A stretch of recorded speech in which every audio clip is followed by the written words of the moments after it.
rest of the times. In case you have any second thoughts, she has orders to kill you, and you're adorable.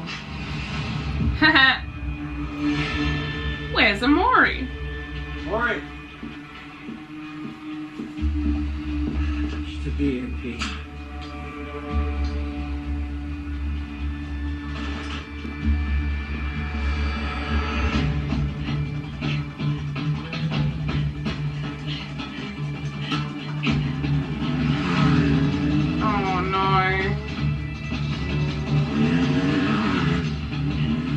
My honeybee.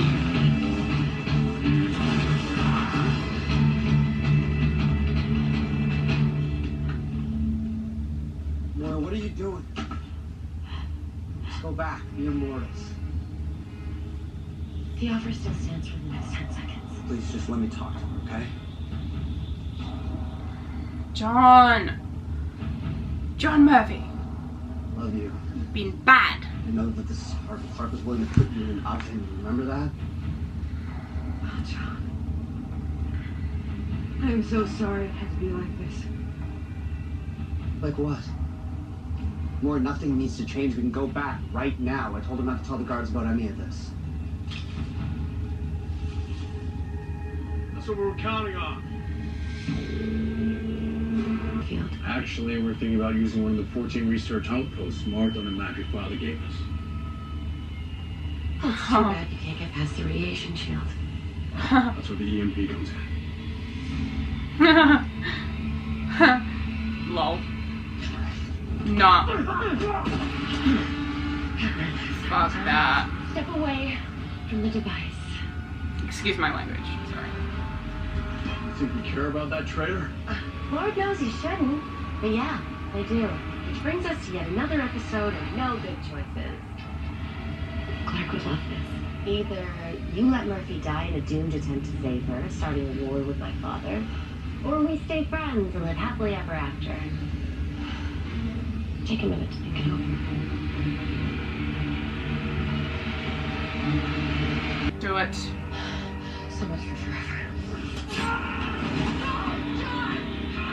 Shit. Oh.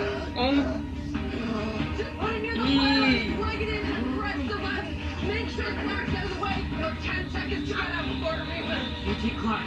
I'll stay and keep the others safe. When the ship gets back, we'll find you. This is a really stupid plan, you know. If you do this, the children of Gabriel will kill us both. No, they won't. We'll kill the rest of you. Don't listen to her. Keep going. We got this. You so don't. It's down! Go! No! Oh my god.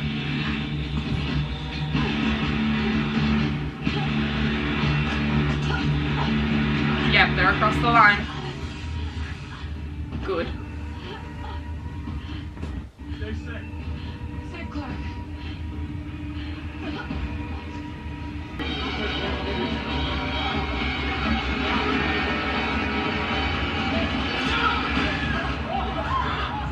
Oh my god! Lock the trailer with the others and call the doctors. Let me I'll stay through! with you. Move! I'm the doctor!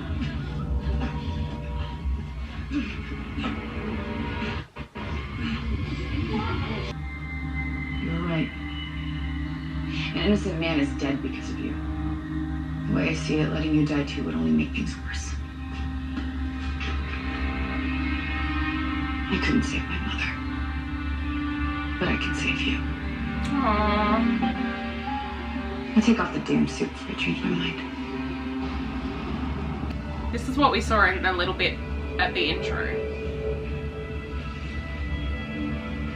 Aww.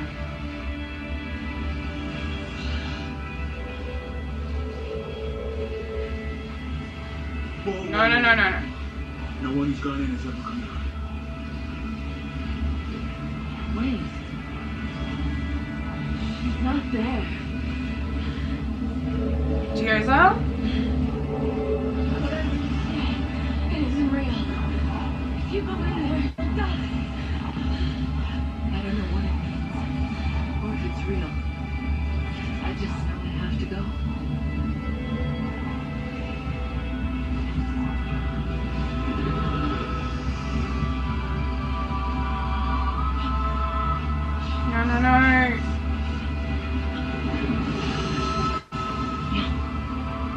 can't be the end of her. No way.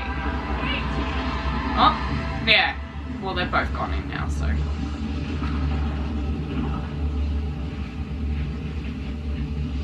What are you gonna do, Gabriel? Just stand there? Oh. Whoa.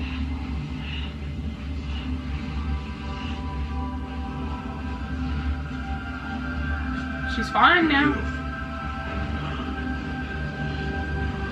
Is this like a judgment thing? Like, is Dioza not coming back? We'll see you, Henry and Cusack.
Yep, he's gonna figure it out pretty fast.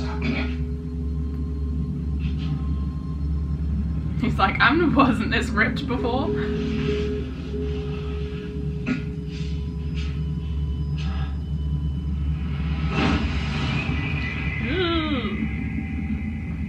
What have you done?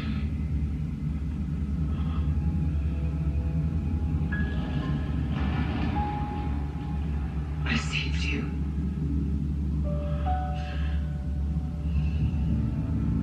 I have my notes here for the episode like a Ravenclaw should do.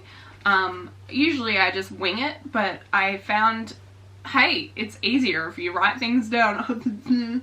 Look, not all Ravenclaws are book smart, okay? I'm just disclosing this now. But yes, I have my notes, and hopefully this makes it more structured for you guys and you can actually follow what the hell I'm saying. So bear with me here. As I said before I watched this episode, I really wanted for them to wrap up some plot points, give us some of it, so that we're not left waiting for answers until the end, which the 100 can tend to do. So I'm really, really proud that they're, you know, giving it to us little by little, and so that way the viewers don't feel so left in the dark and disconnected. So I really commend them on taking on that writing hurdle, because it's been a bit of a struggle for them in other seasons. First thing that sticks out is Dioza. Is she dead? Surely not, because that was way too abrupt. You know, she went into this anomaly, whatever it is, this big green cloud hurricane thing that sounds like a helicopter, and never came back because she followed hope. One theory I have is that maybe this anomaly is some sort of like judgment, and like once you go in, it's sort of like the limbo in which, you know, you're sent to like heaven or hell, or maybe they need you to spend more time on Earth, and maybe, you know, Cure Octavia sent her back because she has more amendments to make with Bellamy and whatnot. Or, you know, maybe the reason Dioza stayed is because, you know, she's done a lot of bad things on this Earth, and maybe it's just like, you can be at peace now, you know, I don't know. I'm still lost on that one. That's still one we've got to figure out more of, but I am very interested to see how that unravels and what exactly the anomaly is, and when we're going to see Dioza again, because I like Dioza. We can keep her.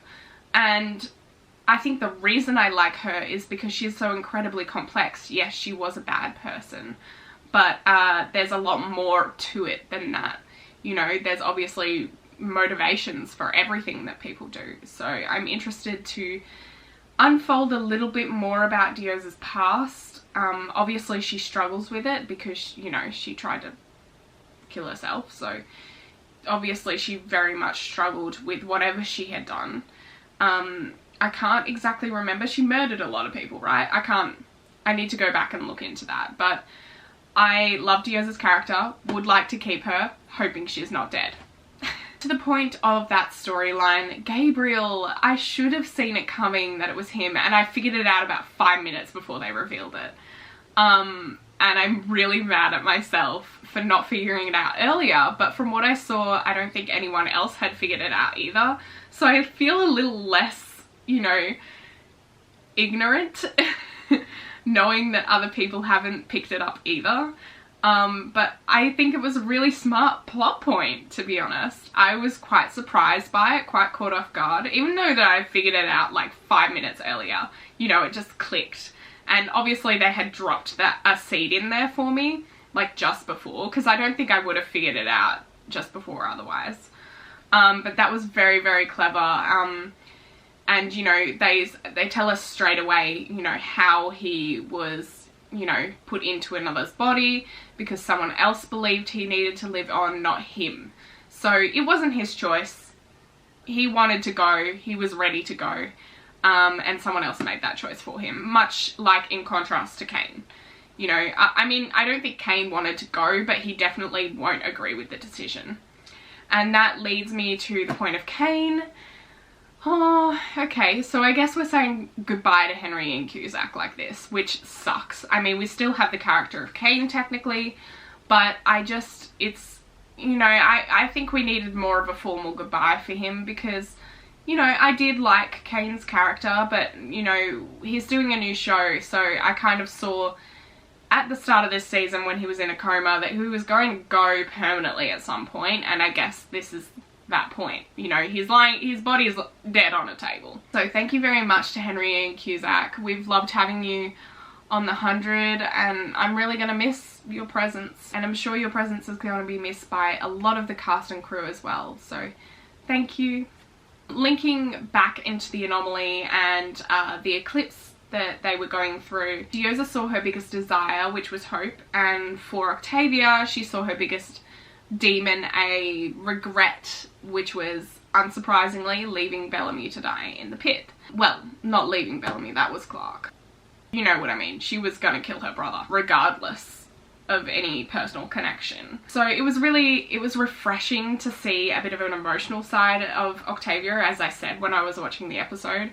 It was very, very nice to see that she regrets that and she has some emotion, because we haven't been feeling a lot of that from her. I mean, we have been feeling emotion, but not the, you know, the sad scale of emotion.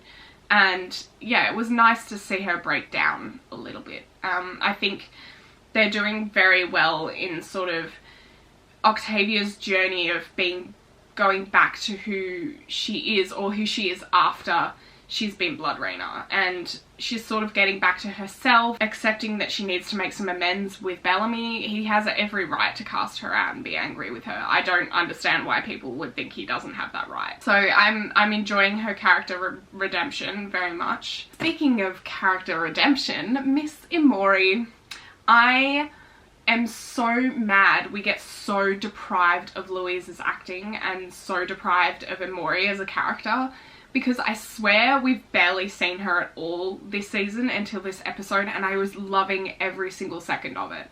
Please, Jason, if you can hear me, more Emori. I just really loved, you could see, like, she didn't have to say it, but you could see the internal conflict going on. You know, Murphy, she loves Murphy, and she really does, but she is in a different headspace to what he is now. Murphy is still a cockroach, which I'll talk about later.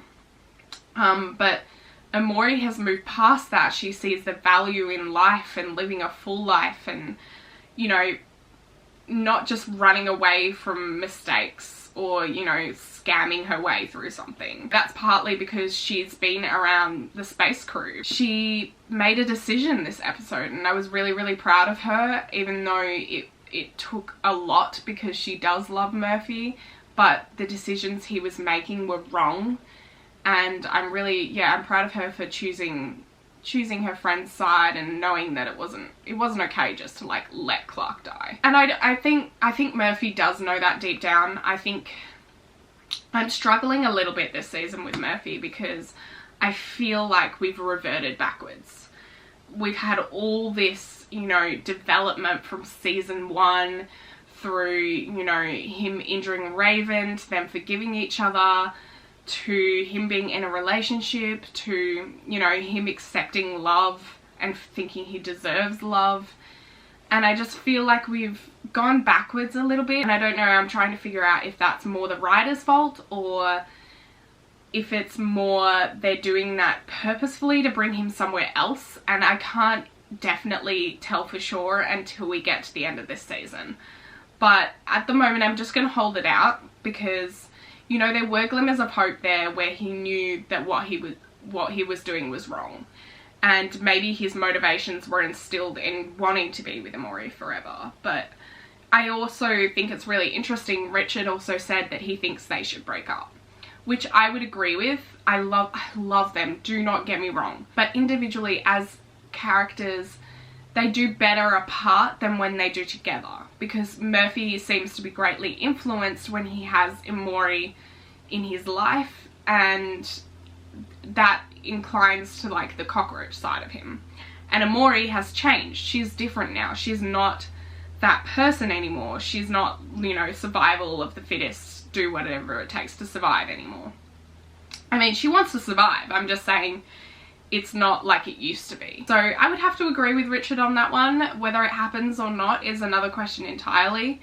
It may be another season or so yet before that happens, but I really, really love Anomale, and I would love to see way more of her character, you know, apart from the relationship. And right now she's very attached to that, and that is what Richard said also, so agree with that. So that's it for this episode. Please comment down below and let me know if I've missed anything. In the meantime, please don't forget to like, subscribe, and click that little notification bell to see when a new video is up. You can also catch me on Twitter @SwiftSpeedway and on Instagram @JadeLucyG_. Thank you so much for joining me. I'll see you next week for more of the 100. Bye!